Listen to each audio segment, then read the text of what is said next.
What's up guys, welcome to this new tutorial where we're gonna learn how to reduce our image size, and this is so essential for our website performance and speed. And you're gonna notice that if you upload big pictures to your WordPress website, it's gonna load in very long time, while when you upload shorter image and optimized images, it's gonna be so fast and you're not gonna be suffering from delay in loading time of the website. The common use for big images or large images or high quality images is for printing usage, whether it's gonna be printed in magazine or newspaper or anything like that, while the smaller size images are for website and internet usage. So internet doesn't require a very high resolution image like this one in front of us. So if we want to check the info of that image, here are the info in Mac or even properties on Windows. You're gonna check. Now we have almost 5 megabytes on disk. This is very large image, and dimensions are 6000 by 4000, which is quite a lot. So if you upload that image like it is now on your website, it's gonna be very slow. One of the easiest way is to email the image, the large image, to yourself, and the email will automatically reduce its size. And we have the Photoshop way, the advanced way, where you have very strong command on your images and you can optimize them the way you want, and it's not very hard way to do that unless you don't have Adobe Photoshop or you don't really know about the program. But if you don't know about the program, don't worry, we're gonna learn how to do that in the Photoshop. It's so easy. We're gonna learn how to edit the image and make it smaller in size. So basically you're gonna open the image with Photoshop and you're gonna see it like that. You're gonna press an image and you're gonna select image size, and as you can see it's almost 69 megabytes. So how to reduce that? We have those width and height are linked together. So if you change one of those, the other will be affected. Now it's 6000. No one really use these dimensions for web, and the resolution is fine. If it's 300, make it 72, because 72 is for website, while 300 dpi or pixels per inch is for printing. So we're gonna stick with 72. Let's make this one 1000 pixel, for example. And the height is already changed automatically because they are linked together, and we have the size from 69 megabytes to almost 2 megabytes. Okay, that's quite a lot. So we're gonna press on OK. We're gonna do another step to make it even smaller, to reach our 20 kilobyte or even 100 megabyte, a very small size. If you want to see the actual size of the 100% size, you're gonna press on command 1 and you're gonna see 100% of the image. Is the zoom level, and you can even zoom more. It's gonna be fine on your website, don't worry about the pixels. It's clear, it's crisp, it's not pixelated yet.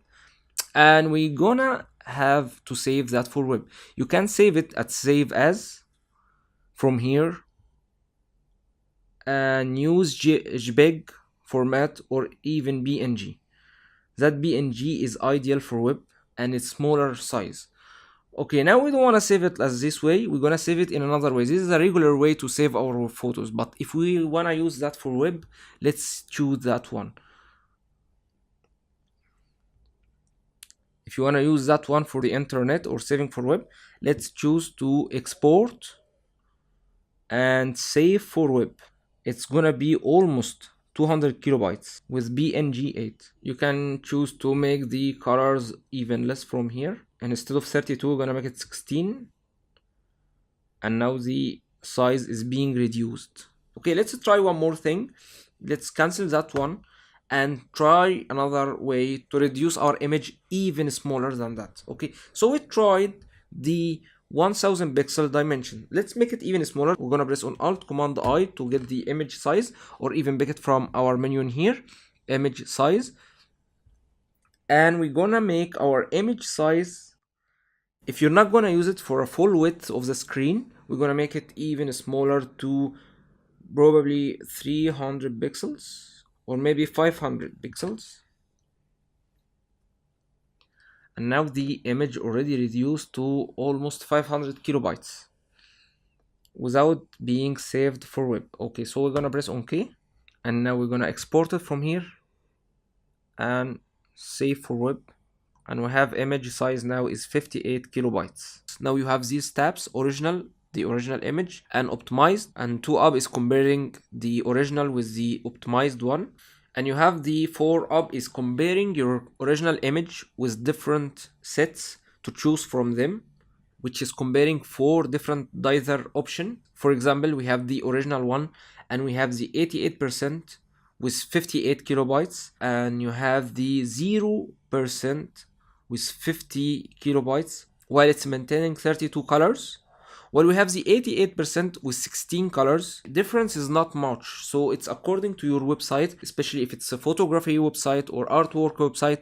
You don't want to compromise the quality that much, but it's not gonna be so different. The human naked eye cannot really tell the difference between an optimized image and non-optimized image, and also you have to check them after you optimize them, as we are seeing in here, and you can save that to your desktop and later upload it to your website. So that's it for reducing our image size and optimizing them. Another thing I want to talk about now is how to choose the colors of your images. If you want to make some certain art direction or layout for your website, now we have that image and it's smaller now because the amount size of the image is almost 500 kilobytes. If you want to go back in the Photoshop or undo anything, you're gonna go from here, edit, and you can choose to press on Alt Command Z or Alt Control Z for the Windows, or step back from here and you can even go another back, Alt Control Z or Alt Command Z according to your operating system, and now you have the large image back again. Let's talk quickly about the crop tool as well, as it's so important for editing the photos. You can crop any part of the photo according to your needs or your art direction. So you're gonna press on C or get that tool from the tools area and start pressing on Shift and reducing your image the way you would like, as you can see, to make a proportional cropping. And you can also move the crop area for the best cropping effect, and press enter after you would like. I think it looks cool as well, and it's also reduced in image size. Let's go back to our original image and let's learn how to make that one in black and white. For example, we're gonna press on Command U and you're gonna see that screen with the hue saturation part of the Photoshop, and you can make the saturation to 0 and now it's black and white. And then you get to choose the lightness of the photo from here, even darker or whiter. Let's make it on 0 and also set saturation to 0 back, and you get to choose the hue from here according to your art direction. Maybe you like that hue, maybe you wanna try that one, maybe you wanna try another thing. Make it that color in here and then reduce the saturation to almost pale colors. You can play with that for your art direction the way you would like to. You can always get creative and try different art directions from here. And now let's make this one in 0 again, and we're gonna get that one to 0. If you wanna add color filters for the photo, we can try that one as well from here, image, then we're gonna go to adjustments, then we're gonna choose photo filter from here, and now you have multiple filters from the Photoshop, those filters, and you can choose from them according to your needs.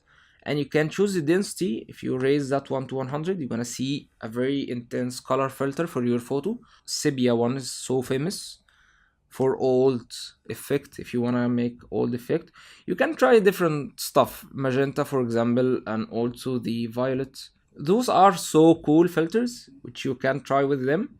Deep yellow for example. Let's try something different. Let's go to adjustments and desaturate our image from here, and you can see these shortcuts in front of every part, and go to contrast and brightness, and let's increase the contrast of the image for a very high contrast black and white image. Or even you can try with the brightness from here if you would like to increase the brightness for some art direction according to your website. Then you can go ahead from here and try the photo filter tab and give it some color. Looks cool, isn't it? You can try even other colors from here.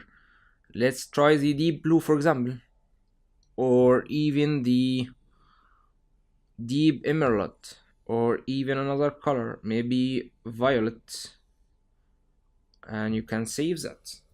You can get so creative with the Photoshop. Actually, it's a very strong program for photo editing. If you wanna type some text on your image, press on T, and you're gonna choose the color from here, or even invert the color, and then you can type anything you would like from here, maybe typo. Then we're gonna transform it by Command T or Control T while holding Shift. I can move it in here.